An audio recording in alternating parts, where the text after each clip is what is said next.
¿Dónde almacenamos los recuerdos? Guarda un rincón o esquina en particular de nuestros cerebros, nuestro atesorado pasado a salvo, para que podamos recobrar piezas de él cuando lo necesitemos, como lo haríamos de un cuarto en el sótano o un polvoriento ático. Bueno, no exactamente. El cerebro simplemente no tiene espacio para almacenar todo lo que nos encontramos en la vida. En vez de eso, los recuerdos son partidos en pequeños fragmentos y, de acuerdo a un sistema peculiar de manejo de casa, son dispersados en los cuartos, armarios y corredores del cerebro. El cómo hacemos que las piezas se unan nuevamente para producir un recuerdo es uno de los grandes misterios. Es algo que los biólogos del cerebro están tratando de resolver bajo el microscopio. Adelante, eche un vistazo a lo que realmente sucede dentro de su cerebro.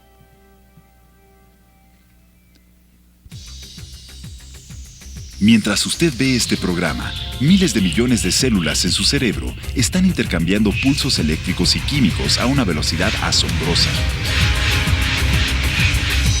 Estas sustancias químicas controlan la forma en que aprendemos cosas y las almacenamos para una referencia futura. Este proceso es el comienzo de la memoria.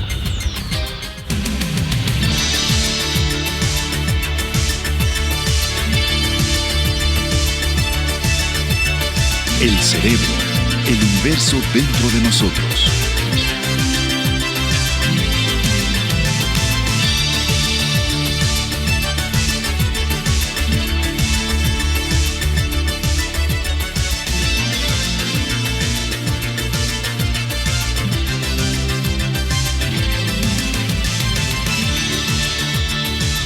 La prodigiosa memoria.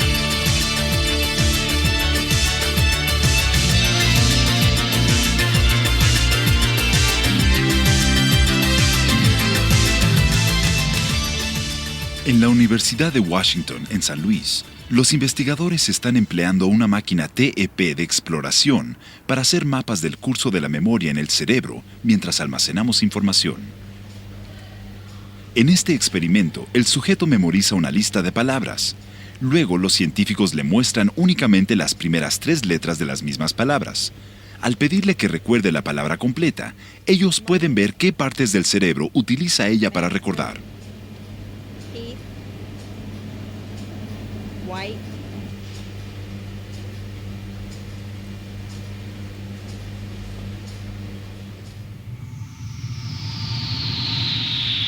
Los investigadores encontraron una alta tasa de actividad en las profundidades del cerebro, en un lugar llamado el hipocampus o hipocampo.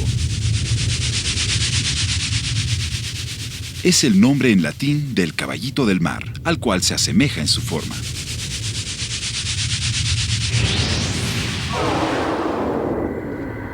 En el hipocampo están alineadas filas de aproximadamente 40 millones de células nerviosas.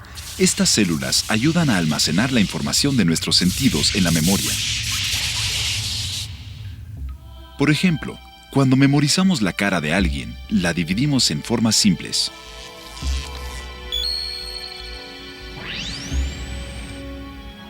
Partes de información acerca de estas formas van al hipocampo. El hipocampo forma parte del sistema límbico del cerebro.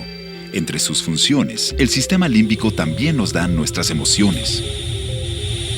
El hipocampo procesa y evalúa, y luego espera. Más información de los sentidos y el resto del sistema límbico para ver si la cara debe ser archivada en la memoria.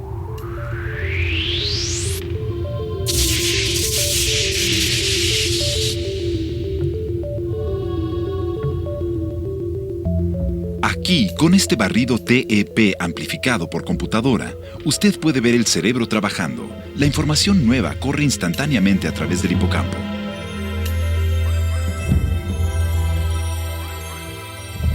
Si el hipocampo, o incluso el camino a él, está dañado, nuestra habilidad para hacer recuerdos nuevos se destruye. La alta tecnología nos ofrece una forma de entender cómo funciona la memoria en el cerebro. La tragedia humana nos da otra. En Inglaterra, un hombre nos lleva a su misterioso mundo, donde la memoria ha perdido su lugar y su significado.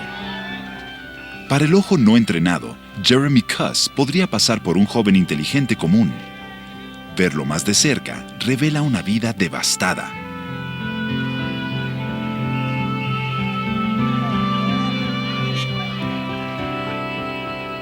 Jeremy dicta cada momento de su día a una micrograbadora.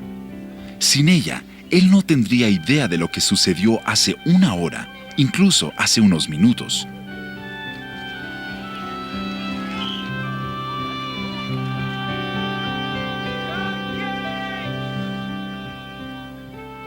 Jeremy no tiene memoria a corto plazo. Una lesión cerebral hace varios años dañó un área del cerebro cerca del hipocampo. Puede recordar algo de su pasado antes de su lesión. Sus recuerdos a largo plazo, almacenados lejos del hipocampo, están intactos.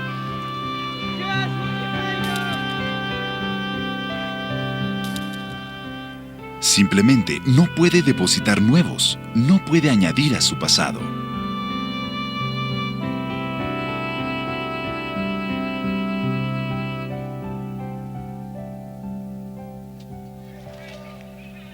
No recordará esta carrera.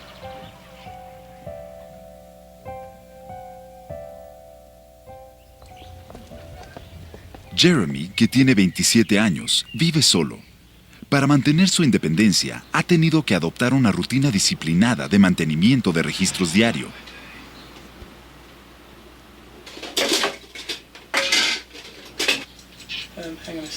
Espera un momento. ¿Qué estoy haciendo?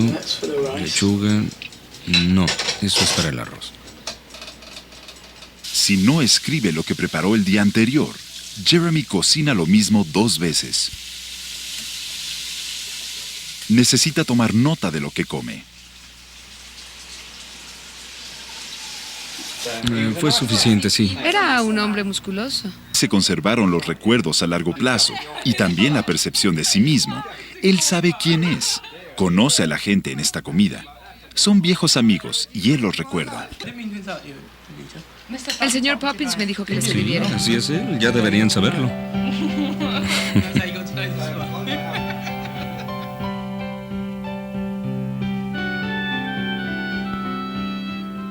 Esta fue una vez la vida de Jeremy, un estudiante y atleta en la prestigiosa Universidad de Cambridge, en Inglaterra. Remaba en el equipo de canotaje y planeaba ser abogado.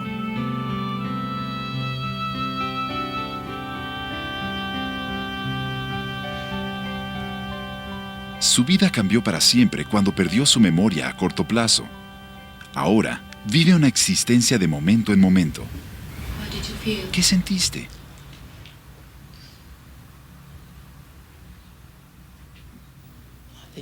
Creo que tuve mucha amargura, mucho enojo.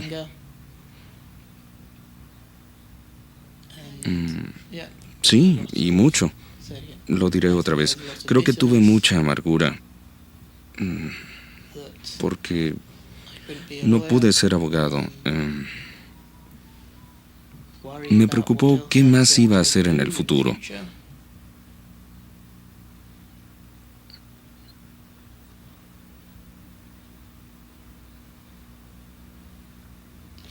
Espere. Hablando con Judy, ¿qué fue lo último que me preguntó? ¿Cuáles fueron los sentimientos de...? Los planes futuros de Jeremy se derrumbaron una tarde en la oficina de su profesor. Mientras recibía una tutoría, Jeremy empezó a convulsionarse de pronto. Cayó al suelo, inconsciente.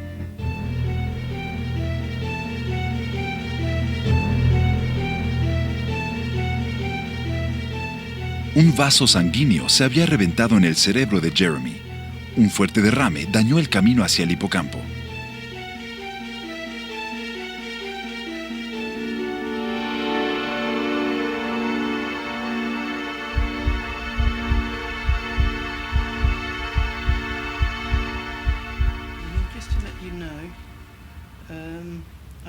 Ahora una grabadora debe hacer lo que su cerebro dañado no puede. Toda conversación telefónica es grabada. Más tarde, Jeremy las transcribe en su libro de notas.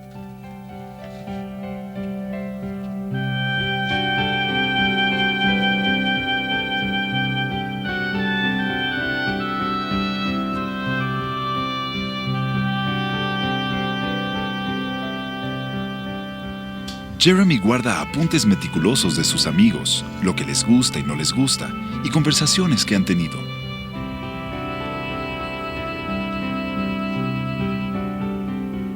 Vive esclavo del reloj. Una alarma le dice cuándo es hora de irse y a dónde. El caso de Jeremy y otros como ese llevaron a los investigadores a concluir que el cerebro almacena diferentes tipos de memoria en lugares distintos. La memoria de Jeremy a largo plazo le permite viajar sin compañía a la casa de su madre. Él hizo el viaje seguido, pero sin memoria a corto plazo puede olvidar de repente a dónde va.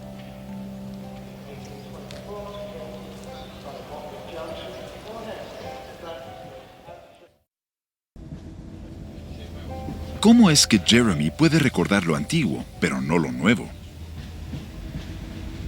Los investigadores dicen que la respuesta está en el hipocampo.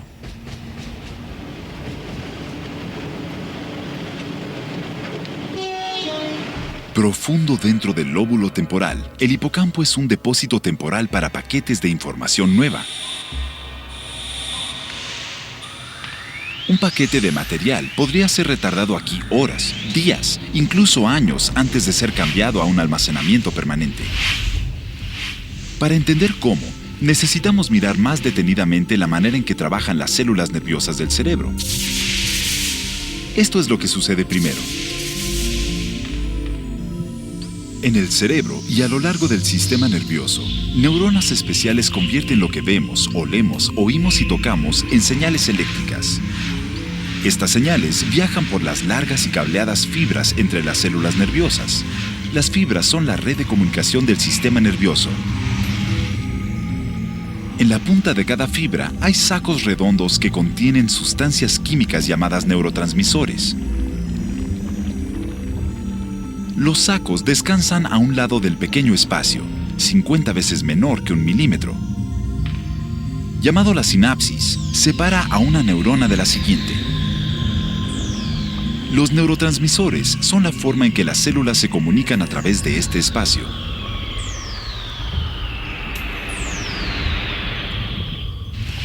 Aquí están dos neuronas formando una sinapsis entre sus ramificaciones.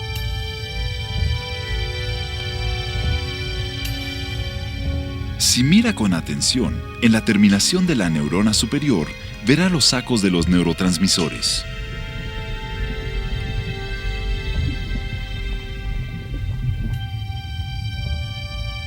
En el lado opuesto de la sinapsis, hay filas de receptores. Estos son los objetivos de los neurotransmisores. Cuando la señal eléctrica en una neurona llega al final de su línea, pone a los sacos de sustancias químicas en acción. Los sacos activados se rompen y bombardean a la neurona vecina con sus moléculas. Las moléculas se embonan en receptores semejantes a un tulipán en la neurona vecina. Entonces los receptores se abren y permiten el paso de partículas cargadas llamadas iones. Estos iones inician una nueva corriente eléctrica débil en la neurona receptora. En el hipocampo, de acuerdo a la teoría más aceptada, el bombardeo sucesivo de neurotransmisores fortalece esta señal débil. La estimulación repetida abre este receptor, el cual permite la entrada de un flujo de iones de calcio. Los iones de calcio activan enzimas como esta, mostrada en morado.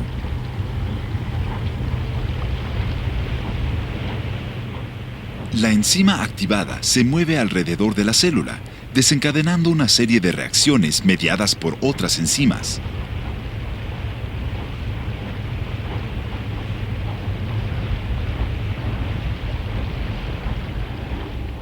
Las enzimas se comportan como un equipo especial de construcción, cambiando la estructura de los receptores. Estos receptores alterados parecen facilitar el paso de las corrientes eléctricas a través de la sinapsis. Anteriormente, estos receptores solo permitían el paso de corrientes débiles. Ahora pueden conducir corrientes fuertes. Este cambio, llamado potenciación a largo plazo, dura varias semanas. Los investigadores piensan que estas conexiones fortalecidas en el hipocampo son recuerdos recientemente creados.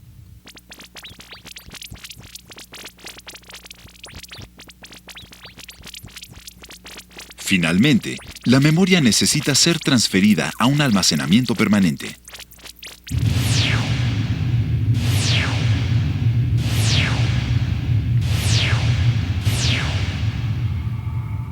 Cuando el hipocampo termina de consolidar la información, envía el paquete a la corteza, la delgada capa exterior del cerebro. Los pensamientos y experiencias destinados a convertirse en recuerdos a largo plazo viajan a la corteza vía señales eléctricas.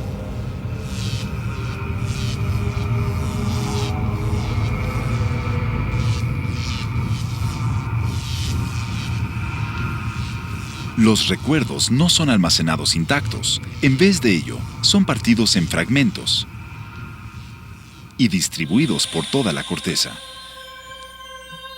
La forma, color y olor de una manzana son categorizados y archivados en diferentes redes de neuronas. La corteza alberga cerca de 2/3 partes de las células cerebrales y los intrincados circuitos que ellas crean llegan a ser billones. El activar solo unos cuantos de ellos puede disparar una cadena de comunicación que hace volver juntas todas nuestras vívidas recolecciones de una manzana. Pero cómo trabaja este proceso exactamente sigue confundiendo a los investigadores, aunque algunos tienen teorías interesantes. El Dr. Daniel Alcon es uno de los directores de la investigación de la memoria en los Institutos Nacionales de Salud. Cuando recuerda la cara de su padre, realmente está recordando los ojos, la nariz, la boca, las cejas, la frente y el cabello, todos ellos en relación o asociación unos con otros. Así, por ejemplo, la imagen de la cara de su padre, la imagen visual, está relacionada con la imagen auditiva del sonido de su nombre, con la imagen emocional que tiene y de la imagen visual que tiene de la palabra, e incluso con el movimiento que tiene que hacer para decir esas palabras. Si usted recuerda un pequeño juego, una pequeña parte de esas relaciones, usted puede recordar el resto de todas las relaciones. Un ejemplo, puede pensar que tiene una cadena con muchos eslabones. Si posee un número crítico de eslabones a los que puede tener acceso, puede jalar el resto de los eslabones, toda la cadena, a su conciencia.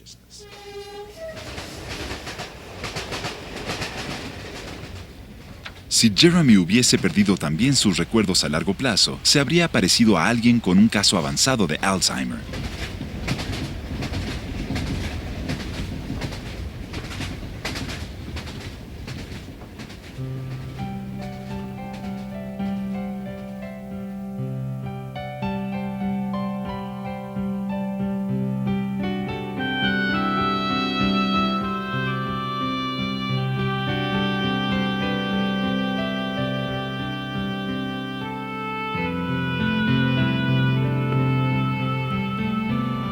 Pero la amnesia de Jeremy no le quitó su mente o su personalidad. Con las herramientas y apoyo adecuados, él puede salir adelante.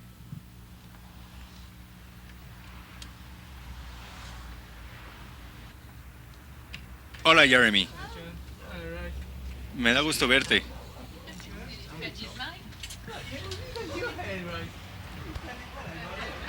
Mi bebé. Qué bueno que te veo. Pasa. Vaya, mira cómo vienes. ¿Qué? Te ves diferente, te estaba viendo y te ves diferente. Estoy refrescando mis piernas. ¿Cómo has Sí, estado? se podría decir que sí. ¿Tuviste un buen viaje? Mírame, ¿Estuvo ¿qué bien? más ha cambiado? Sus recuerdos inmediatos antes de enfermarse eran dolorosos. Yo tuve que repararlos, tuve que trabajar en ello. 6 medidas de azúcar. Así es.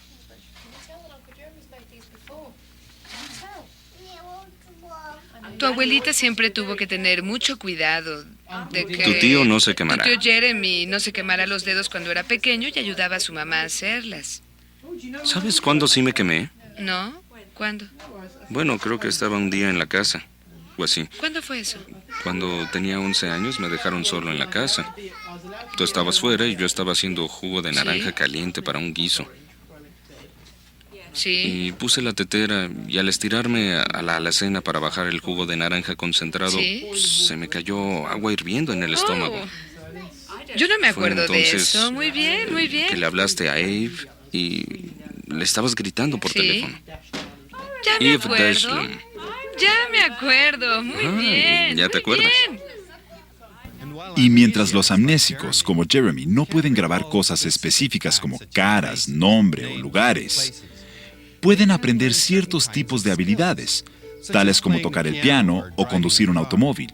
La habilidad se vuelve automática, como el montar una bicicleta, algo que nunca se olvida.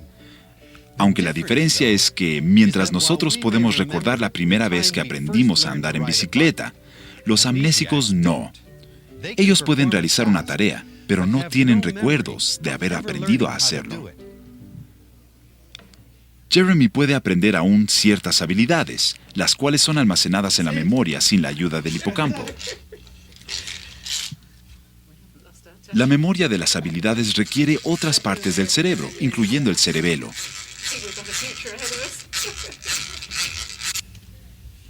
El antiguo estudiante con honores debe usar ahora la habilidad para aprender que le queda, para buscar una carrera empleando sus manos. Jeremy está tratando de ser un fabricante de muebles. Creo que una de las cosas más duras con las que he tenido que enfrentarme es cambiar la imagen de mí mismo, de verme como un confiado joven abogado y a volverme algo total y completamente distinto, tomar una carrera en la cual jamás habría pensado antes de enfermarme.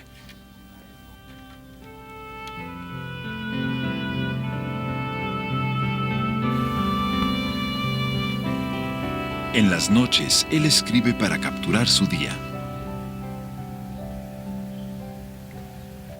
Kevin, Anita was going to take Kevin. I said, aerobic class one day.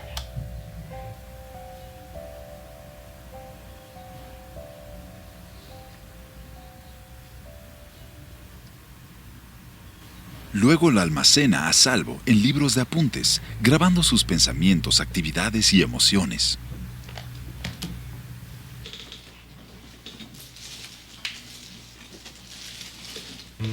Por ahora, Jeremy guarda su memoria en una caja detrás del sofá.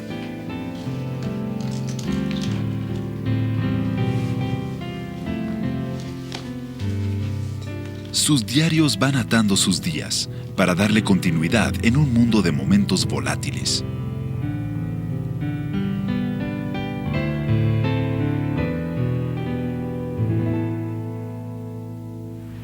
Todos nosotros experimentamos un poco de pérdida de la memoria conforme envejecemos y las células cerebrales van muriendo naturalmente.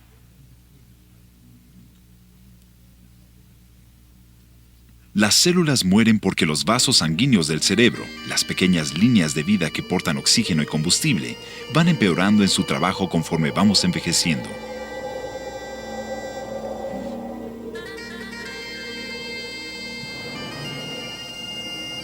Estos capilares corren profundo en el cerebro para alimentar las células nerviosas con sangre rica en oxígeno.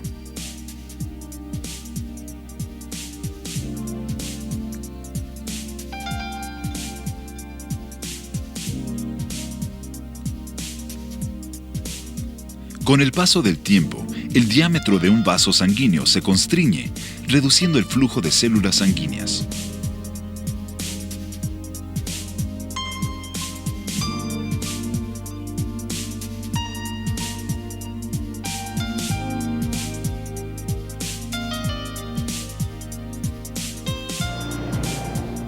Una vez que se bloquea el aporte de oxígeno y nutrientes, las células nerviosas mueren una por una.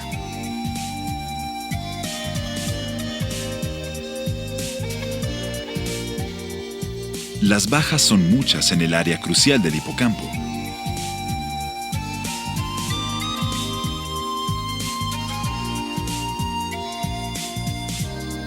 No podemos producir neuronas nuevas. Lo que perdemos, lo perdemos para siempre. Pero la pérdida de células nerviosas no hace necesariamente débiles a nuestras mentes. Tenemos 100.000 millones de células nerviosas cuando nacemos. Incluso si perdemos un 20%, como lo hacemos la mayoría de nosotros, podemos experimentar nada más que olvidos leves. Aunque las células del cerebro son importantes, las conexiones que realizan lo son aún más. Estas ricas conexiones pueden ayudar a una persona de 80 años a pensar mejor que un estudiante de secundaria. Pese a que las neuronas mueren naturalmente, el cerebro sigue formando nuevas conexiones para llenar los vacíos. Algunos investigadores creen que un ambiente estimulativo de aprendizaje puede alentar redes neuronales ricas. Así, la edad por sí sola no significa demencia. Por el contrario, la demencia es producto de una enfermedad. Con más frecuencia, la enfermedad es la de Alzheimer.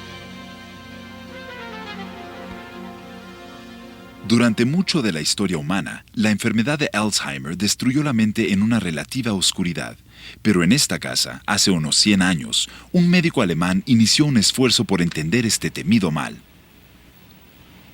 El doctor Alois Alzheimer, psiquiatra, estaba cada vez más perplejo acerca de una paciente que experimentó pérdida de la memoria, paranoia y alucinaciones antes de morir a los 56 años de edad.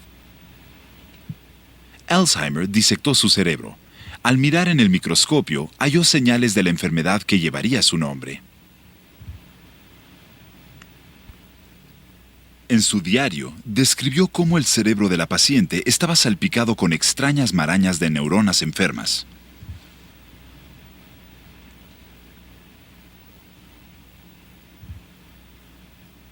Las marañas se habían diseminado como telarañas a lo largo de la corteza. Al igual que los científicos de hoy en día, el Dr. Alzheimer no encontró el papel que juegan estas células en la enfermedad.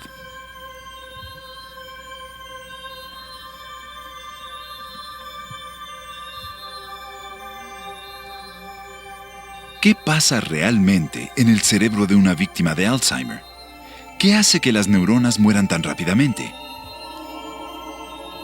El Alzheimer hace una entrada discreta. Falta menor de memoria, apatía o inquietud pueden comenzar tan temprano como los 35 años, aunque en la mayoría de los casos, los síntomas aparecen después de los 65 años.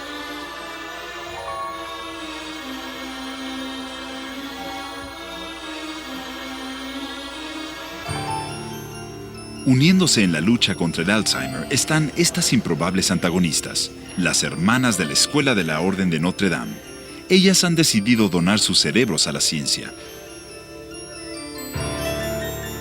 Una menor cantidad de ellas padece la enfermedad que el resto de la población general, y aquellas que la padecen no parecen sufrir sus efectos más devastadores. Muchas de las hermanas viven más de los 90 años, y aún así tienen una incidencia de Alzheimer inusualmente baja.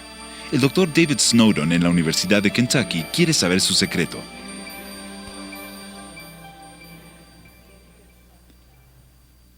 Estamos muy interesados en lo que causa el Alzheimer, pero estamos igualmente interesados en lo que es posible. ¿Qué tanto se puede vivir con una función mental y física intacta?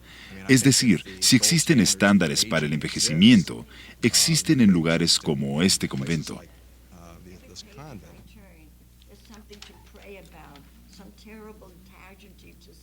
Una hipótesis primaria de nuestro estudio es que, desarrollando el cerebro tanto como sea posible, y la mente a temprana edad en su vida y manteniéndolo en un alto nivel de actividad durante la vida, cuando empieza a tener problemas al llegar a los 80 o 90 años, usted puede mostrar más lentamente los problemas conductuales del Alzheimer. Y hay razones para creer que su forma de pensar, el tipo de cosa en que piensa uno, la complejidad de sus pensamientos, la estimulación que le da a su cerebro, tienen un enorme impacto en si le da Alzheimer o no, así como, quizá de manera más importante, en su calidad de vida más tarde.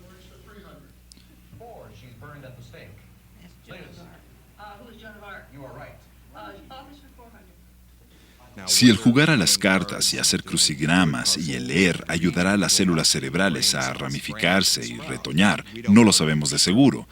Pero si el cerebro es parecido en algo a los huesos y los músculos, sabemos que hay que usarlo o perderlo. Cuando surge una placa o maraña, una de las primeras cosas que las células de su cerebro hacen es tratar de ramificarse alrededor de esa lesión para rodearla. Y creemos que estas conexiones entre las células cerebrales aumentarán las oportunidades de que las lesiones no le causen problemas mayores y que otras partes de su cerebro tengan una mejor oportunidad de hacerse cargo si están muy bien conectadas. Comparando el tejido cerebral de gente de la misma edad, usted puede ver que la densidad de neuronas está notablemente reducida en los que padecen Alzheimer. A la izquierda, un conteo normal de células. A la derecha, un conteo con Alzheimer.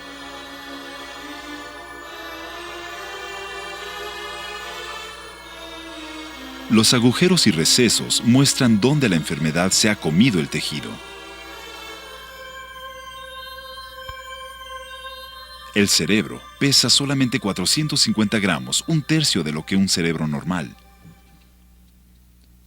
No podemos hacer un diagnóstico definitivo del Alzheimer para nuestros estudios sin observar el tejido cerebral tras la muerte, y así el pedirle a las hermanas que donen su cerebro tras la muerte fue un ingrediente clave para que nosotros hagamos una buena investigación de Alzheimer.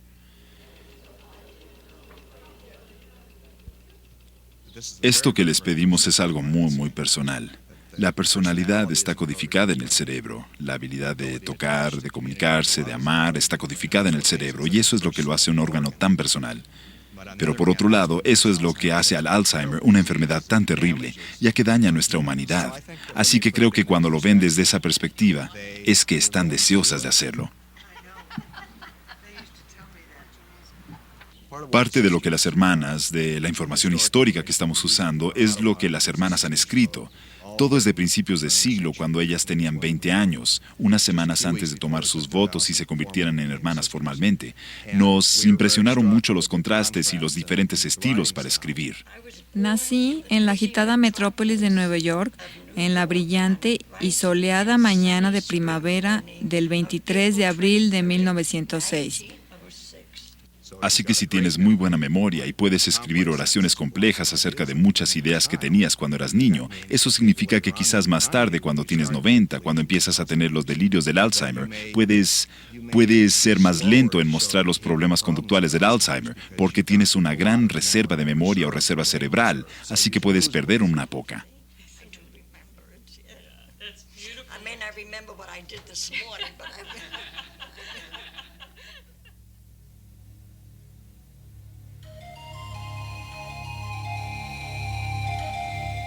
La enfermedad de Alzheimer es una enfermedad degenerativa. Conforme se deterioran secciones del cerebro, las habilidades del paciente también.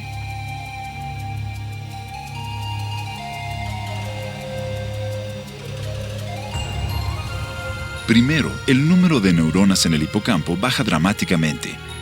La habilidad para formar recuerdos nuevos disminuye. Cuando el deterioro celular se extiende a los lóbulos frontal y parietales, el juicio y el pensamiento sufren, al igual que la memoria a largo plazo. Cuando la enfermedad se extiende al lóbulo parietal, la habilidad para hacer tareas rutinarias, como el usar un tenedor o atarse un zapato, muchas veces desaparece.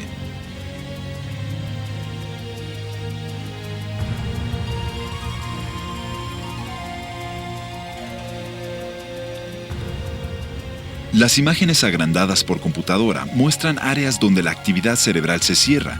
En este paciente, solo las áreas en rojo y amarillo muestran señales de vida.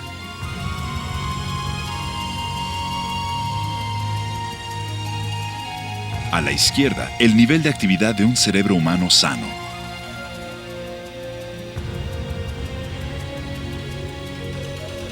Nuevos hallazgos sugieren que puede haber varios factores que contribuyen a la enfermedad de Alzheimer.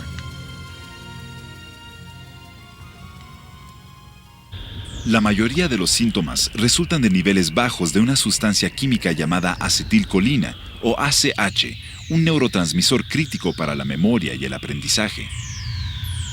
Cuando las neuronas mueren, la producción de ACH baja y las líneas de comunicación cruciales del cerebro se cortan. Pero en primera, ¿qué mata a las células nerviosas?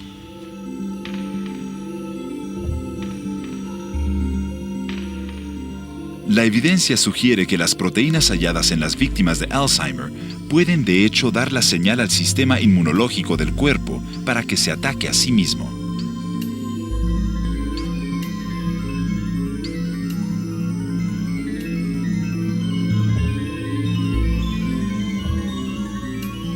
La pista más importante por mucho ha sido esta placa o punto negro.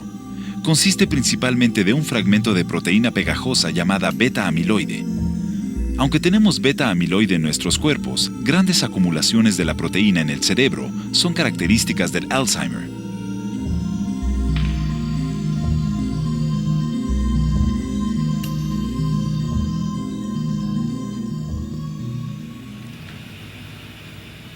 En su laboratorio en el hospital de NI, el Dr. Elkon quiere averiguar qué papel, si es que hay alguno, jugó el beta-amiloide en la destrucción de células nerviosas.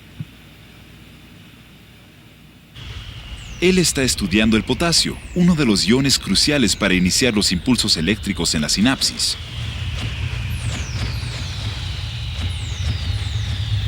Bueno, tomamos células sanas y añadimos solo un pequeño nivel de beta-amiloide. Y hallamos que con ese nivel muy bajo de beta-amiloide, podíamos elegir ese canal de potasio que fue elegido por la enfermedad de Alzheimer, y hacerlo anormal de la misma manera en que la enfermedad de Alzheimer lo hacía normal. Así que de hecho estábamos creando la imagen de la enfermedad de Alzheimer en una célula normal, empleando únicamente una pizca de beta-amiloide. Esto nos sugiere que, de hecho, esto puede ser parte del proceso de la enfermedad. Que en algún paso en el camino, incluso antes de que el beta-amiloide pase a formar estas placas, está participando en el proceso de la enfermedad y haciendo que el funcionamiento normal de la memoria, por ejemplo, abandone su camino.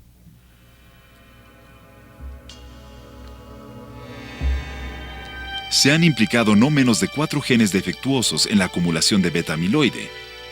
Cualquiera de ellos podría ser culpable de la enfermedad de Alzheimer.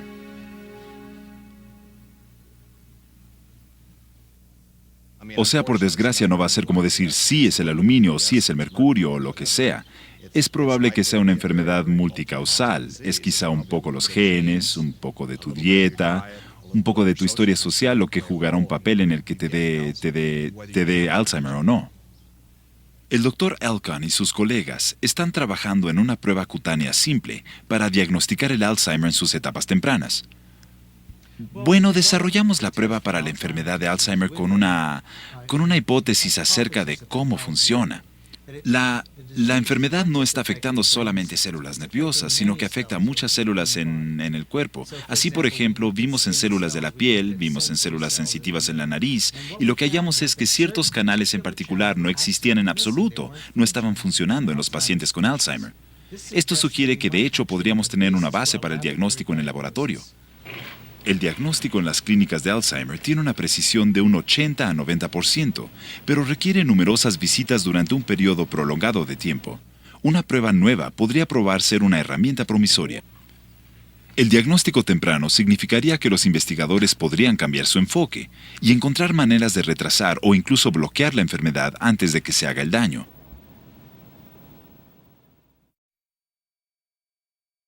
Los médicos podrían pronto tener una cantidad de tratamientos diferentes que ofrecer a los pacientes de Alzheimer, dependiendo del diagnóstico. Si el cerebro padece de una disfunción del sistema inmunológico, los fármacos antiinflamatorios podrían ayudar. Ahora se está probando un fármaco llamado indometacina. El estrógeno es otra terapia posible. Los niveles de estrógeno en mujeres posmenopáusicas caen drásticamente.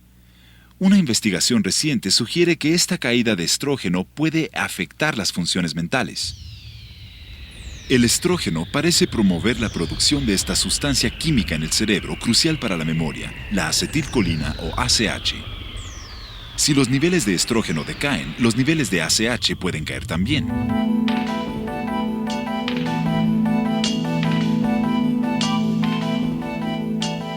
Cuando el cerebro tiene niveles normales de ACH, mostrados aquí en rojo, una señal electroquímica es llevada a través de la sinapsis y continuada del otro lado.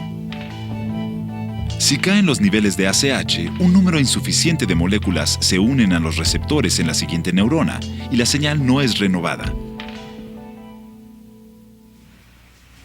Un estudio reciente en California encontró que mujeres posmenopáusicas tomando suplementos de estrógeno tenían una incidencia de Alzheimer menor. Pero aún no sabemos qué tan efectivo o seguro puede ser el estrógeno en el tratamiento del Alzheimer. Otras terapias nuevas ofrecen esperanzas para mujeres y hombres.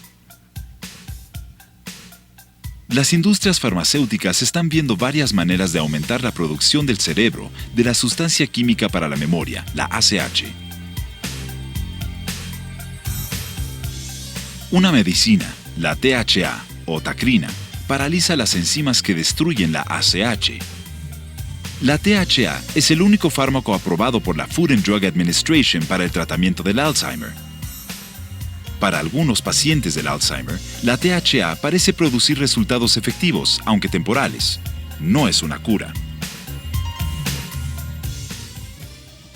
Casi todos nosotros vamos a tener una incapacidad en nuestra vida algunos días, quizás se confine algunos meses malos, quizá años y en algunas personas décadas. Creo que es algo inevitable. Quizá la clave sea más bien no tratar de evitar que suceda esto inevitable, sino tratar de posponer la enfermedad y la incapacidad hasta muy tarde en la vida. El fantasma del Alzheimer hace que jóvenes y ancianos por igual ansíen maneras de cuidar al cerebro y abrir los candados de la memoria. Mi madre padeció la enfermedad 5 años antes de morir. Ahora, algunos jóvenes se están usando a sí mismos como sujetos informales de prueba en lugares como este. Se llama el bar de la inteligencia, una fuente de la juventud del siglo XXI, la parada más reciente en nuestra eterna búsqueda de la inmortalidad y el genio. El bar sirve bebidas enriquecidas con vitaminas y aminoácidos que prometen incrementar el aprendizaje y la memoria, una especie de élite de eruditos. Conocidos como nootrópicos, frase griega que significa que actúan sobre la mente, los fármacos para la inteligencia deben penetrar aún en la mente de los escépticos. Estas malteadas y cócteles de la inteligencia esperan aún los rigores de la prueba científica. De hecho, no pueden ser anunciados legalmente como incrementadores del IQ, aunque los nootrópicos son en sí mismos legales, habiendo ganado la aprobación de la FDA. En los bares de la inteligencia, mezclas como el supersónico cibertónico y combustible para la memoria son artículos de la hora feliz. Están repletos de ingredientes llamados colina, fenilalanina y cofactores sinergísticos.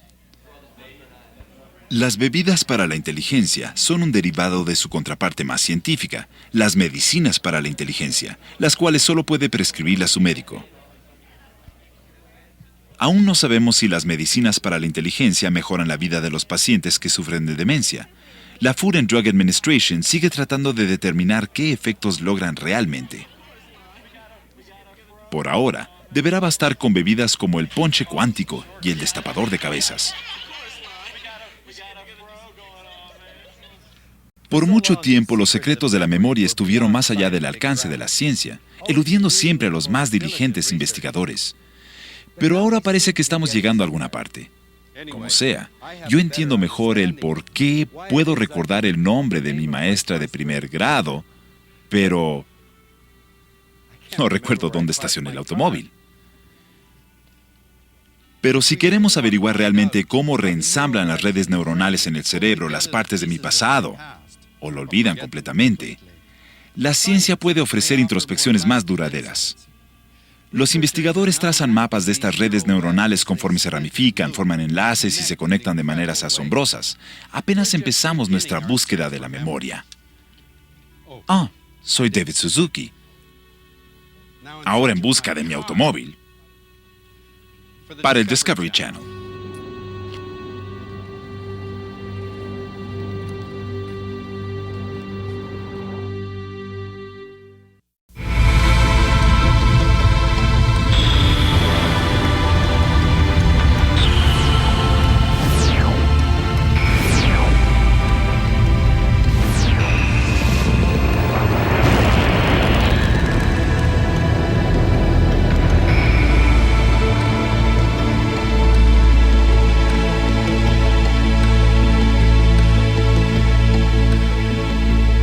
todo y su armadura evolutiva, el cerebro humano sigue siendo un órgano frágil. Nuestro cráneo proporciona la primera línea de defensa contra el daño físico. Por dentro, cubiertas de membranas que envuelven al cerebro, mantienen fuera gérmenes y toxinas invasoras, pero aún con todas estas barreras de seguridad, no pueden mantener a raya todas las lesiones. Nada pueden contra una colisión con la cabeza o la fuerza que impulsa a una bala. De hecho, las lesiones cerebrales traumáticas son el asesino número 1 de gente menor de 34 años.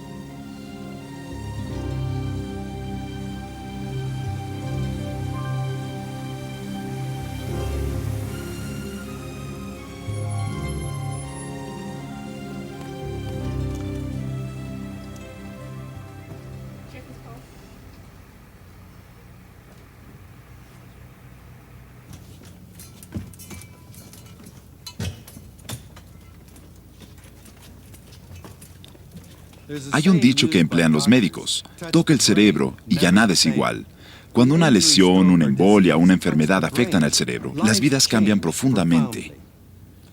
Pero algunas de estas vidas cuentan historias de victorias silenciosas, de milagros, tanto grandes como pequeños. Y estas historias abren también ventanas hacia las notables capacidades del cerebro, su poder para repararse y restaurarse a sí mismo, un poder que apenas comenzamos a descubrir y a entender. Soy David Suzuki y estamos por ser testigos de esas historias de devoción y elasticidad humanas.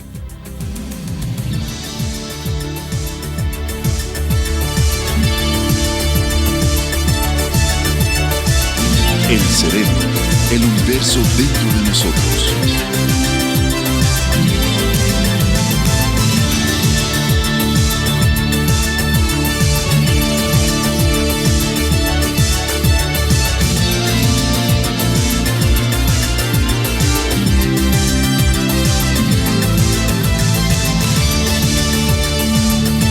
Mente milagrosa.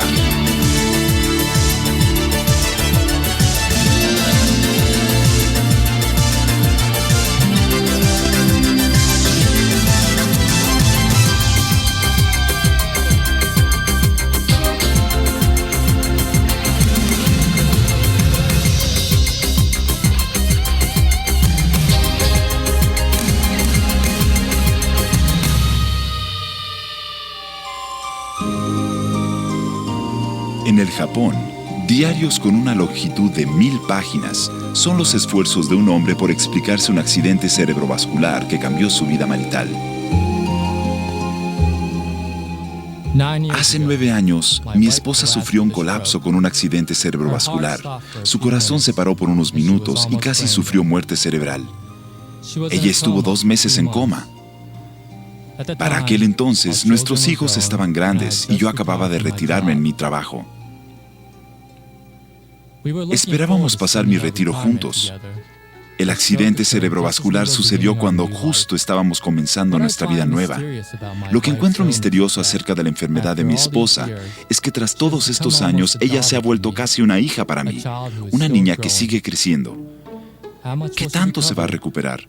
¿Qué se supone que debo de hacer?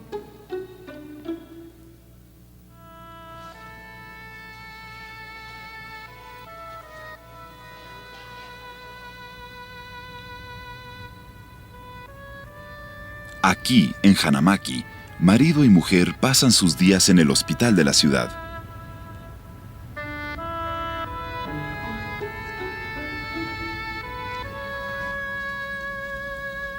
Para Kentaro Sasaki y su esposa Toshiko, sus destrozadas vidas requirieron nuevas medidas de valor y paciencia. Al momento del accidente cerebrovascular, los médicos de Toshiko pensaron que ella estaba al borde de la muerte cerebral. Su recuperación ha sido cuidadosamente lenta. Pero ahora, otro triunfo. Toshiko está aprendiendo a contar otra vez.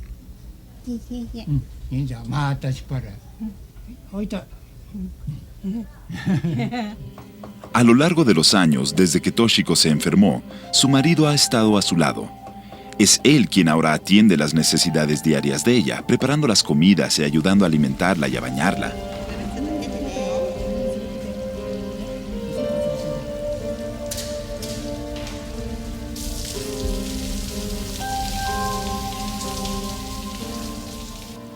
Toshiko no puede caminar. El accidente dañó cierta área de su cerebro que la dejó paralizada del lado derecho.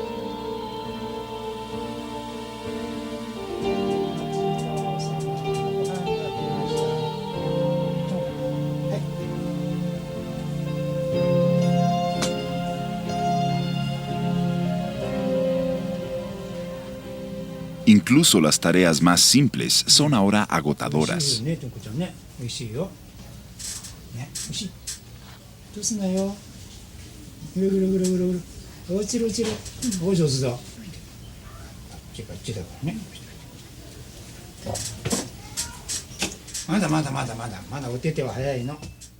Aunque es el rey del sistema nervioso, el cerebro humano es también extremadamente delicado.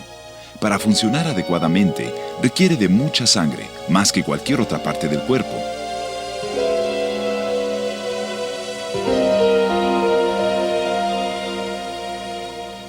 Una intrincada red de vasos sanguíneos lleva oxígeno y otros nutrientes esenciales al cerebro. Durante un accidente cerebrovascular, estas líneas de vida se cortan.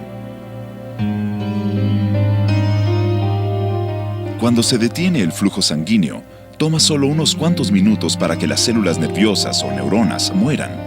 A diferencia de otras células del cuerpo, las neuronas no se regeneran. Una vez que mueren, se fueron para siempre.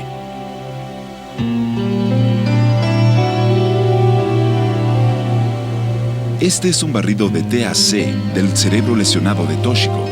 La mayor parte del lado izquierdo fue destruida cuando los vasos sanguíneos que alimentaban esa área se bloquearon. Nuevas técnicas para obtener imágenes proporcionan una vista tridimensional y muestran con vívido detalle la extensión del daño.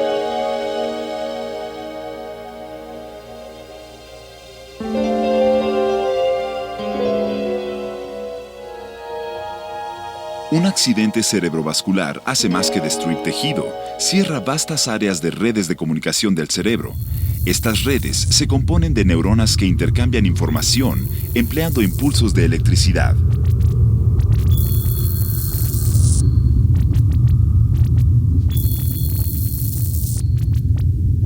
Cuando un coágulo sanguíneo destruye a una neurona, corta también la habilidad de la neurona para hablar con otras células. Si las líneas de información son dañadas, podemos perder la habilidad para realizar funciones importantes tales como hablar o caminar.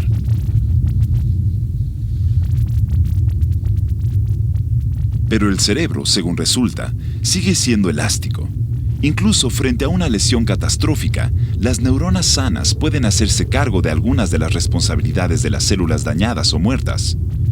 Cuando un cerebro dañado empieza a construir nuevas redes de neuronas, el proceso de recuperación comienza. Para entender cómo se recupera el cerebro, necesitamos estudiar el comportamiento de sus células nerviosas. El cerebro alberga alrededor de 100.000 millones de células nerviosas y ellas se estiran y se conectan unas con otras con sus largas fibras. Por sí solas, las células cerebrales no son muy impresionantes, pero cuando se conectan unas con otras, se vuelven realmente asombrosas. Aquí, células reales o neuronas están construyendo un circuito.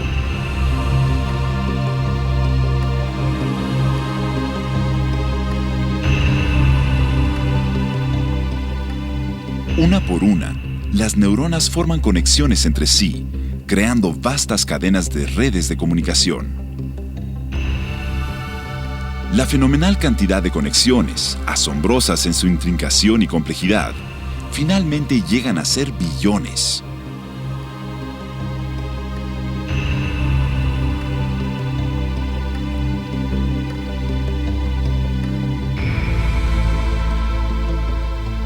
Son estas conexiones las que permiten la comunicación de neurona a neurona, la base de toda actividad cerebral.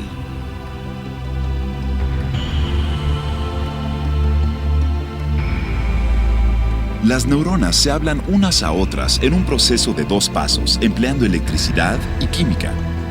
Las señales eléctricas, viajando a través de cada célula, envían andanadas de moléculas químicas de una neurona a la siguiente. Estas sustancias químicas, llamadas neurotransmisores, transportan incontables tipos de mensajes.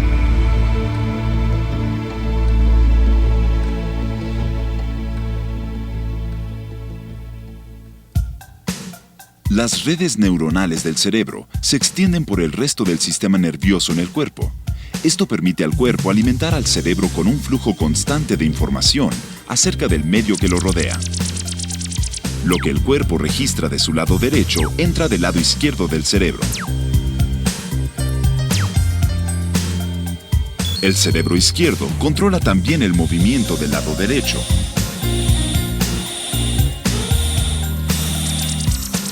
Por el contrario, el lado derecho del cerebro controla el movimiento del lado izquierdo del cuerpo.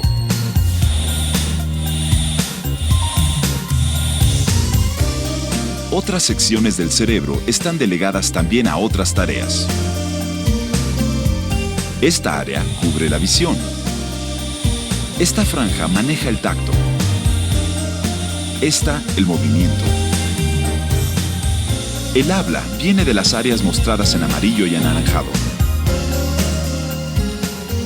Solo el lado izquierdo del cerebro está equipado con las redes neuronales para el lenguaje. Si un accidente cerebrovascular daña el lado izquierdo del cerebro, el paciente puede perder su habilidad para hablar. Un accidente cerebrovascular como este podría también paralizar el lado derecho del cuerpo. Esto es lo que le pasó a la esposa de Kentaro.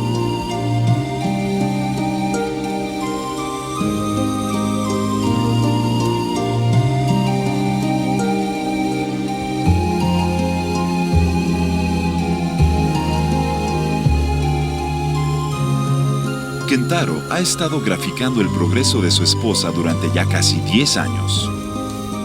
La mayoría de las víctimas de accidente cerebrovascular recuperan las funciones que sus cerebros pueden restaurar en un año o dos. Pero ahora, los médicos se dan cuenta de que el cerebro puede mejorar lentamente durante muchos años después. Sus neuronas recablean y remodelan continuamente sus redes, basándose en lo que el cerebro encuentra en el mundo exterior. En consecuencia, mientras más estimulación reciba el cerebro, más rápido puede recablearse a sí mismo. Los médicos acreditan mucho del mejoramiento de Toshiko a las persistentes atenciones de su marido, quien le aporta sensaciones constantes. Aún así, la recuperación de Toshiko es lenta, debida en parte a su edad, 69 años.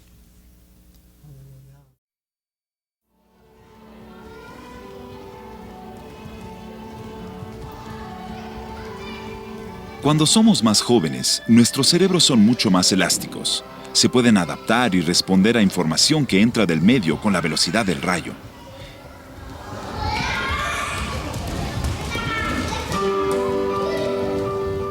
Este jardín de niños especial en Osaka, Japón, muestra las notables tasas de recuperación de niños con daño cerebral. Cerca de 1/3 de los niños que están aquí padecen problemas neurológicos. Se pone énfasis en la estimulación física, hallando maneras de animar al cerebro a interactuar tanto como sea posible con el medio ambiente exterior para estimular sus redes neuronales.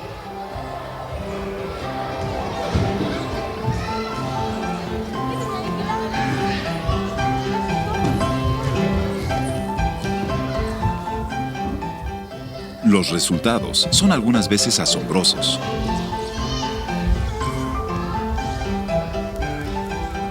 Este pequeño niño, Shun-chan, nació con un daño cerebral tal que los médicos no esperaban que viviera.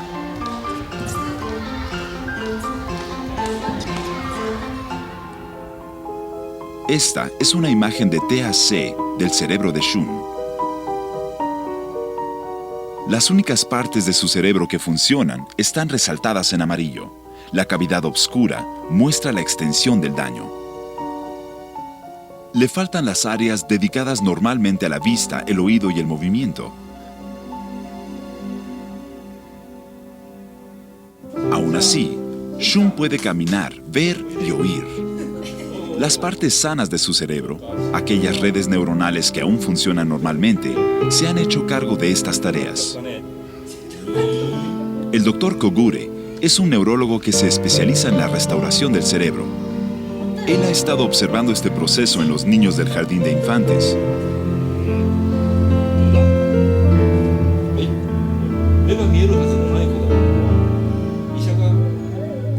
Este es un niño que nadie esperaba que pudiera ser capaz de ver jamás. Si hubiera sido visto por 50 médicos, probablemente todos habrían dicho que estaría postrado en cama y sería incapaz de ver u oír. Pero el hecho es que él puede hacer estas cosas. La parte de su cerebro que quedó intacta ha compensado a tal grado que ahora esperamos que sea relativamente independiente en habilidades de la vida cotidiana.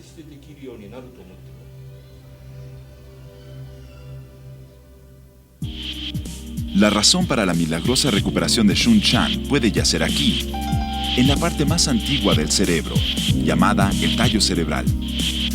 Funcionando como un interruptor principal, el tallo cerebral mantiene toda la actividad del cerebro. Sus axones se dispersan por todo el cerebro. La excitación del tallo cerebral resulta en la transmisión de impulsos eléctricos, los cuales aumentan la actividad cerebral. Los terapeutas creen que ejercicios repetitivos como el gatear podrían estimular el tallo cerebral, incrementando con esto la recuperación del cerebro de un trauma. Incluso antes de que Shun entrara a este jardín de niños, había logrado un notable progreso. Gracias a los esfuerzos de su madre, quien lo estimuló constantemente. Cuando nació, Shun estaba tieso y no respondía. Ni siquiera lloró.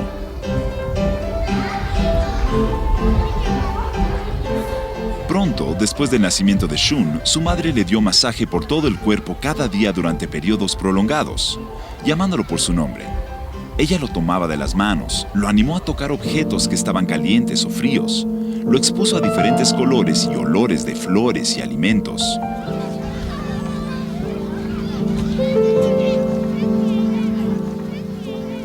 Cuando Shun empezó a sonreír, su madre le devolvía la sonrisa y le hablaba. El cuidado constante rindió sus frutos, y cuando Shun pudo moverse por sí mismo, su madre lo llevó a este jardín de niños.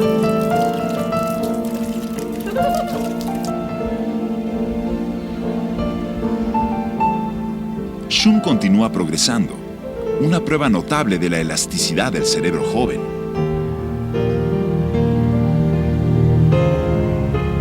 ¿Cómo es que el cerebro de un niño se recupera más rápido que el de un adulto? Parte de la respuesta yace en el hecho de que el cerebro de un niño es mucho más elástico.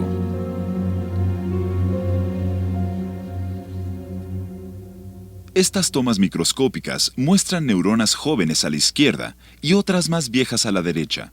Las ramificaciones neuronales de ambas son cortadas al mismo tiempo. Vea la velocidad a la que las jóvenes se reconectan del lado izquierdo. La habilidad del cerebro joven para recablearse rápidamente juega un papel clave en la rehabilitación. Alrededor del mundo hay historias similares de éxito en la restauración del cerebro entre jóvenes. Una viene de Georgia. Durante su joven vida, Jonathan Wilbanks, de 10 años de edad, padeció de epilepsia severa. Los médicos intentaron tratarla sin éxito.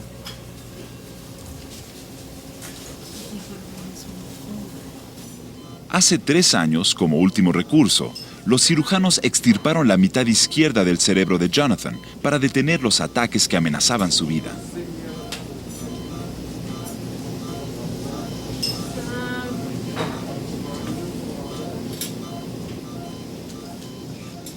Esta imagen de TAC muestra cuánto del cerebro de Jonathan fue extraído realmente.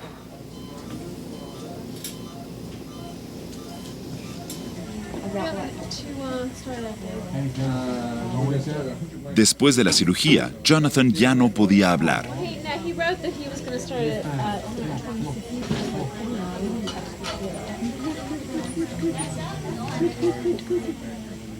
Sin su cerebro izquierdo, Jonathan no podía mover la mitad derecha de su cuerpo.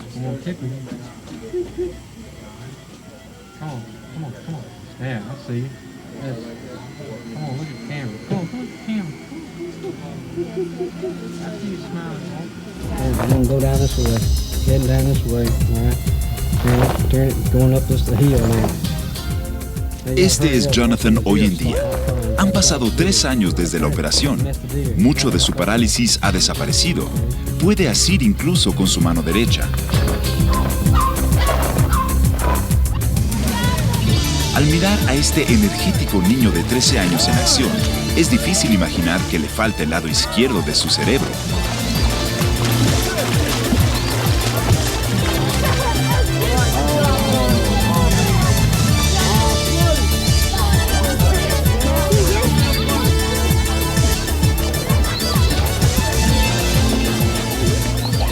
Su pierna derecha es completamente funcional, capaz incluso de unas cuantas patadas rápidas. Point! Just go, points go. Point here, front kick. 3, 1. Tree. Car. Aunque Jonathan sigue batallando con el habla, las palabras se le van haciendo más fáciles. Whistle. The apple. Requerirá un trabajo duro, pero los prospectos de Jonathan para una recuperación completa son extremadamente buenos. Esta es la imagen amplificada por computadora del cerebro de una persona de 35 años de edad, quien cuando niño sufrió la misma cirugía que Jonathan. Él vive ahora una vida normal. Un barrido TEP del cerebro, mostrado en colores, revela que la habilidad del habla de este paciente, manejada normalmente por el lado izquierdo del cerebro, ha migrado al lado derecho, donde es manejada por otras redes neuronales.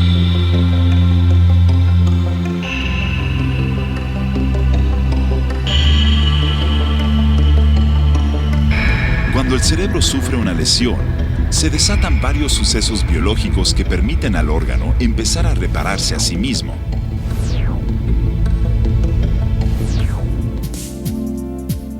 Esta es una fotografía microscópica de tejido cerebral dañado.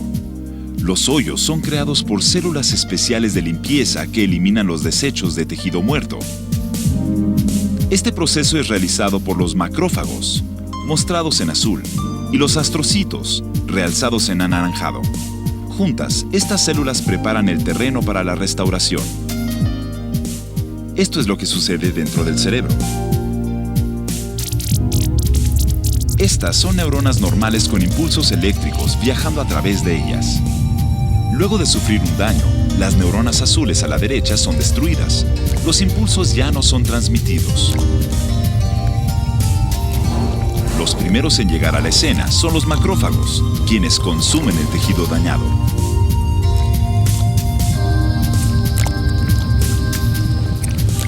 Cuando terminan de limpiar los desechos, dan una señal a los astrocitos. Los astrocitos ayudan a limpiar, soltando vastas cantidades de una sustancia llamada factor nervioso del crecimiento. Funcionando como un fertilizante biológico, el factor nervioso del crecimiento estimula a las neuronas a proyectar nuevas ramificaciones, las cuales se estiran y se conectan con otras neuronas. Se arman nuevas líneas de comunicación para hacer lo que las neuronas dañadas hicieron una vez. Con las líneas de energía restauradas, el cerebro recupera algunas de sus funciones. Bajo el microscopio, es posible ver estas células de limpieza trabajando. Estos son macrófagos verdaderos. Son los Pac-Man del cerebro. Cuando el cerebro es dañado, los macrófagos aumentan en número y en apetito.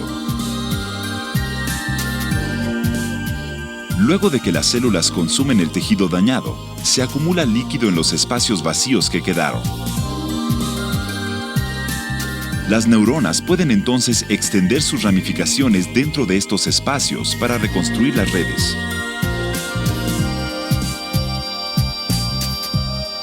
Son estimuladas por estos astrocitos, los cuales, además de estallar, liberan factor nervioso del crecimiento.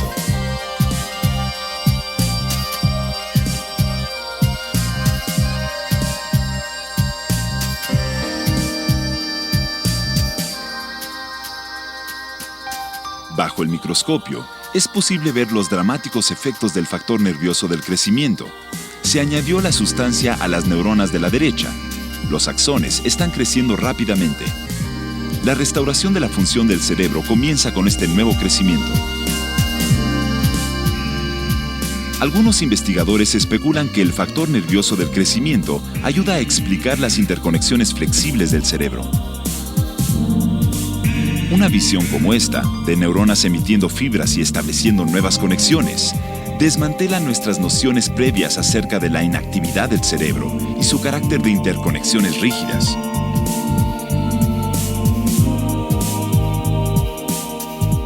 Aún así, cuando el cerebro sufre daño, la restauración completa depende de algo más que la habilidad de las neuronas para formar nuevas conexiones.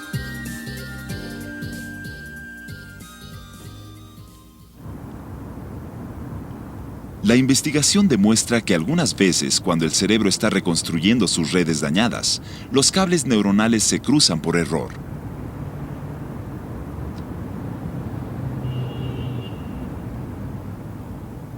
En este hospital, en Alemania, una paciente se está recuperando de un accidente cerebrovascular que le dañó el lado izquierdo de su cerebro, dejándola paralizada del lado derecho. La terapia le ayudó a recuperar algo del movimiento. Die Sprache ist auch schon wesentlich besser geworden. Unbedingt, ja. Haben Sie noch Schmerzen, dass Sie weit Aún así, cuando ella mueve su mano derecha, vea que su mano izquierda se mueve también. Los cables neuronales que controlan el movimiento de sus manos derecha e izquierda se han cruzado. Vierter Finger und dritter und aufmachen und 2 und 3 und 4 und 5. El cerebro también puede corregir esto reforzando y fortaleciendo los circuitos recientemente restaurados. Para ver cómo, necesitamos una vista interior de cómo crecen los bosques neuronales. Aquí, ramificaciones recién formadas de neuronas se estiran y se conectan con esta neurona en un intento por restaurar ciertas funciones.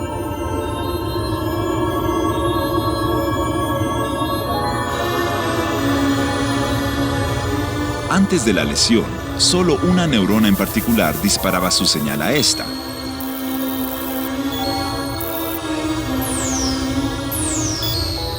Pero en esta red recién formada, la célula está recibiendo mensajes de muchas otras. No se ha establecido una senda o circuito claros.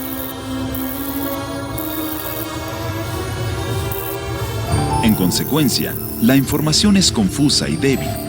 Las neuronas conectadas bombardean a la neurona receptora con neurotransmisores, moléculas químicas que portan una variedad de mensajes.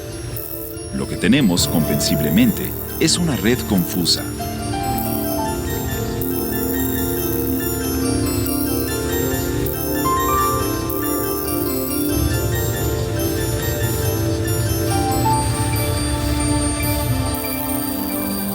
Las señales rojas que entran son las correctas. La fisioterapia puede reforzar ese circuito en particular y dar a la red una sacudida muy necesaria para corregirse a sí misma.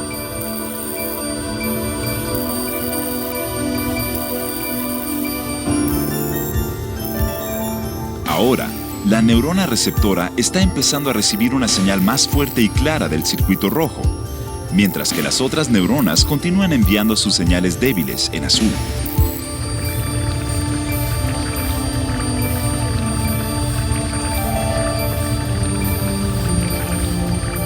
Finalmente, el circuito rojo reemplaza a las otras conexiones y la red sufre un poco de podado neural.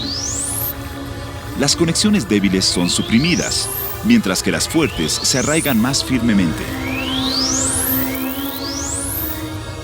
Mediante el esfuerzo constante que aporta la fisioterapia, el circuito es restaurado finalmente a su orden normal de trabajo.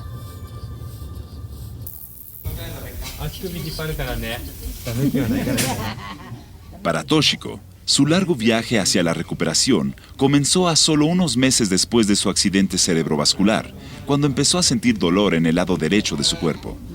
Las redes neuronales que le permiten experimentar sensaciones fueron reconstruidas lentamente.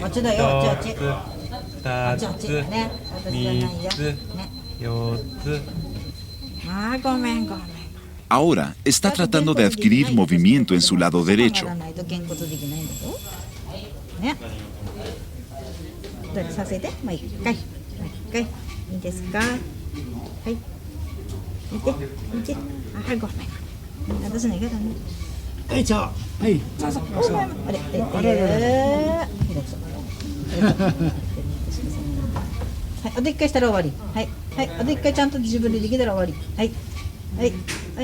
Días como este le recuerdan a Kentaro por qué está aquí.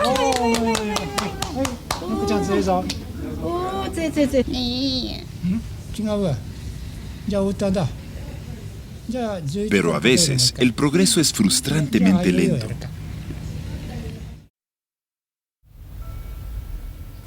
Kentaro ha dedicado varios años a tratar de enseñarle a su esposa a hablar otra vez. Los ataques de resistencia cada vez más frecuentes en ella lo desconcertaron.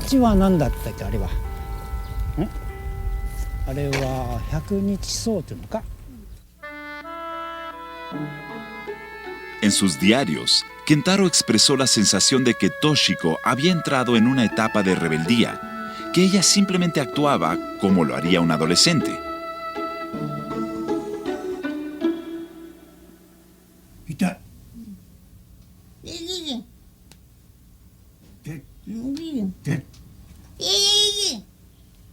Pero la negación de Toshiko a cooperar se intensificó con el paso del tiempo.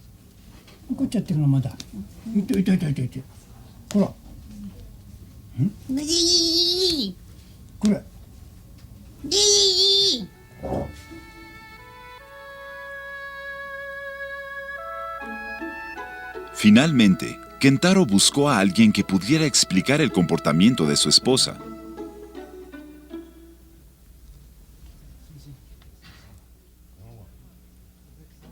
Kentaro arregló una visita entre su esposa y el Dr. Kogure, el mismo médico que estudia la restauración neurológica en los niños en el jardín de infantes en Osaka.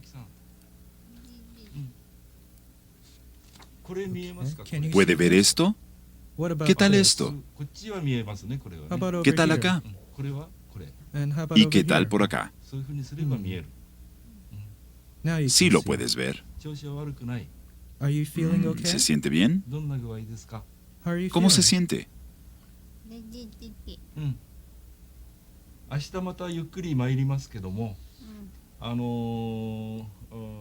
Toshiko coopera mucho más con el doctor.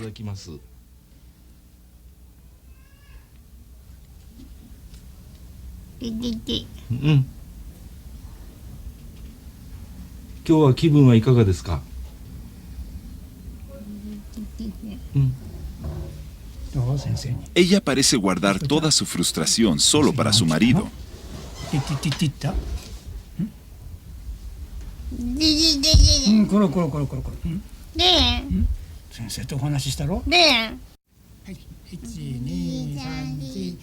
El doctor Kogure le informa a Kentaro que la así llamada rebelión de su esposa puede ser un sano intento por expresarse. Cuando el accidente cerebrovascular de Toshiko destruyó el lado izquierdo de su cerebro, destruyó también su centro del habla y su habilidad para comunicarse.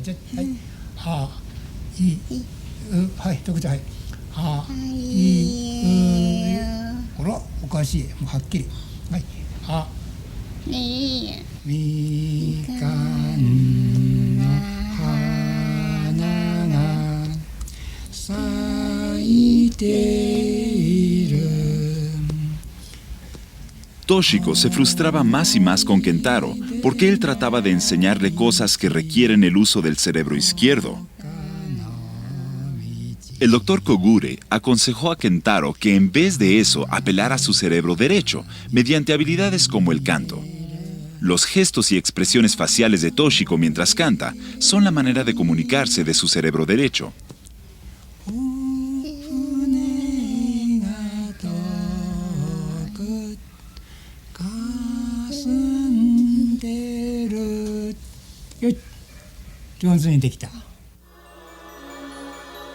El cerebro derecho sano de Toshiko ha tratado de compensar al izquierdo lo mejor que puede.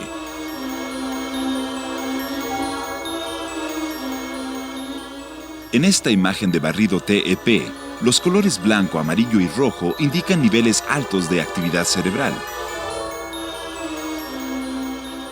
Mientras que en un cerebro normal, el lado derecho no está exigido en la misma intensidad.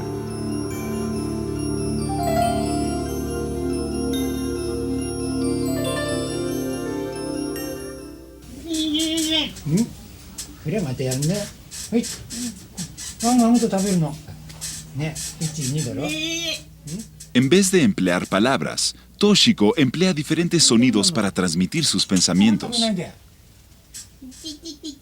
Este es el vocabulario del cerebro derecho. En cerebros sanos, los lados derecho e izquierdo trabajan juntos para integrar palabras con entonaciones apropiadas. El cerebro izquierdo produce el habla correcta y el derecho media las emociones asociadas a ella. Hola, ¿cómo está?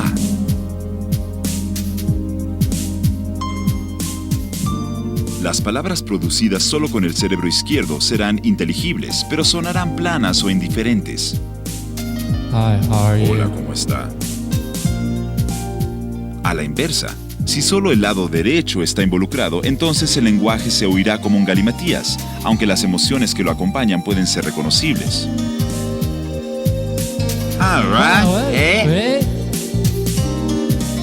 Aunque los sonidos producidos por el cerebro derecho no son habla normal, están llenos de intención. El sonido ti-ti-ti que Toshiko hace significa algo. Kentaro necesita averiguar qué.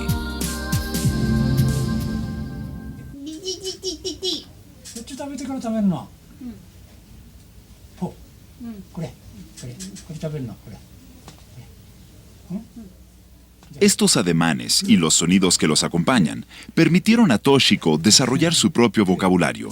Ella emplea alrededor de 30 señales y cada una tiene un propósito específico. Ella ha tenido éxito también en expresar un amplio rango de sentimientos.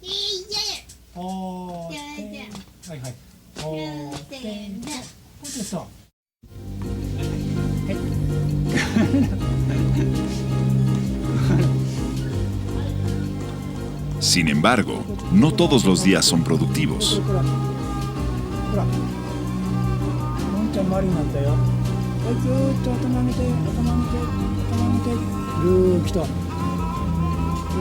Algunos días, mientras más intenta Kentaro hacer participar a su esposa, más se resiste ella. La fuerza de voluntad tiene una gran influencia sobre nuestra habilidad para sanarnos a nosotros mismos, aunque los médicos no están seguros de cómo o por qué funciona.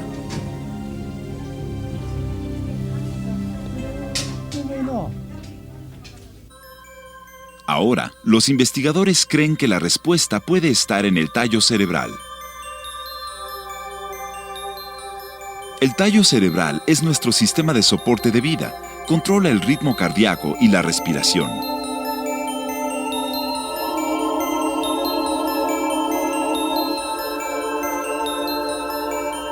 Pero dentro del tallo cerebral hay un área del tamaño de un chícharo llamada el locus ceruleus. El locus ceruleus está formado por un apretado haz de neuronas. Alrededor de unas 30.000 de ellas se amontonan en este pequeño espacio.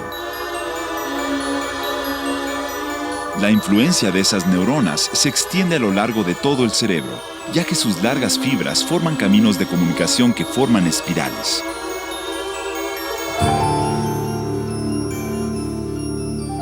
Estos flujos neuronales interactúan con las áreas del cerebro que controlan la motivación y la atención. Y cuando son excitadas, las neuronas del locus ceruleus usan sus extendidas fibras para bombear una sustancia química llamada noradrenalina al sistema neuronal.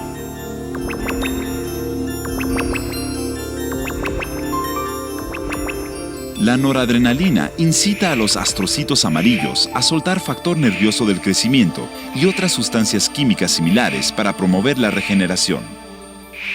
Bajo el microscopio, podemos ver a la noradrenalina fortaleciendo la actividad neuronal. Aquí hay neuronas de un gato que normalmente responden a la visión. Cuando se añade la noradrenalina, el número de neuronas que responde aumenta dramáticamente. Los resultados sugieren que las redes neuronales de alguna manera son fortalecidas o extendidas por la noradrenalina. Una imagen de fuerza de voluntad y sus efectos en la recuperación podría verse entonces más o menos así. Un tallo cerebral estimulado que canaliza flujos de noradrenalina por el cerebro, activando las células responsables de la restauración.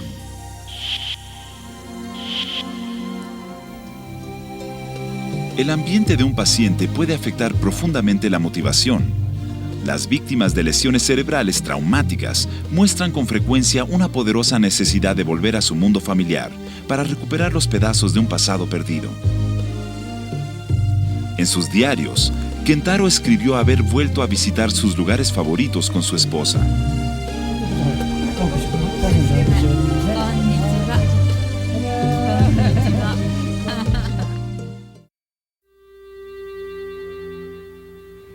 Como lo ilustra la historia de Toshiko, el cerebro puede continuar recuperándose de una lesión traumática durante tanto como 10 años. Cada caso es diferente dependiendo de la motivación, terapia y actividades normalizadoras. Pero los milagros que esperamos están a unas décadas de distancia. Cuando lleguen, podrían verse así. Los investigadores en Chicago trabajan en un enfriador cerebral que podría ser inyectado en la arteria carótida minutos antes de sufrir una embolia o una lesión traumática de cabeza. Carentes de sangre y oxígeno, las neuronas sobreviven solo 2 minutos o menos. Cuando las neuronas mueren, el daño está hecho. Pero pruebas clínicas han probado que enfriar el cerebro permite a las células vivir 1 hora o más. Los científicos están desarrollando también un casco para enfriar el cerebro. En manos de los paramédicos, este tipo de equipo podría comprarle a las víctimas de lesión cerebral el tiempo crucial que necesitan para el tratamiento y marcar la diferencia entre la tragedia y el triunfo. Hasta entonces, los pacientes como Toshiko deben depender del proceso de rehabilitación, donde el éxito llega más lentamente, pero es quizá más conmovedor. El Festival de Otoño en Hanamaki, un momento para rezar por una cosecha abundante. Este lugar alberga ricos recuerdos para Toshiko y Kentaro. En los viejos tiempos, ellos asistían al festival casi cada año.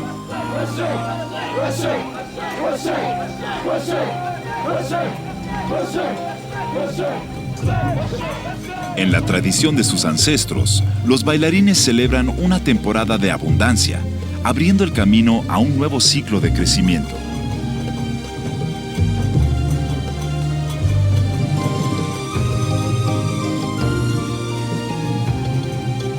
Para Toshiko, estos ritmos familiares se están volviendo cada vez más resonantes, conforme los viejos sentimientos se agitan dentro de ella y descubre nuevas formas para compartirlos.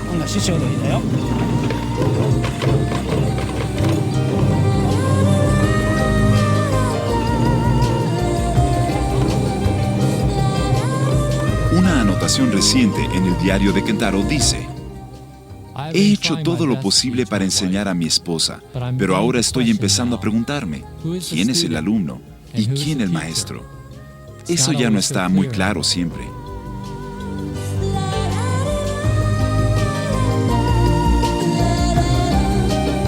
Para Toshiko y Kentaro, un nuevo ciclo de restauración y de vida está empezando apenas.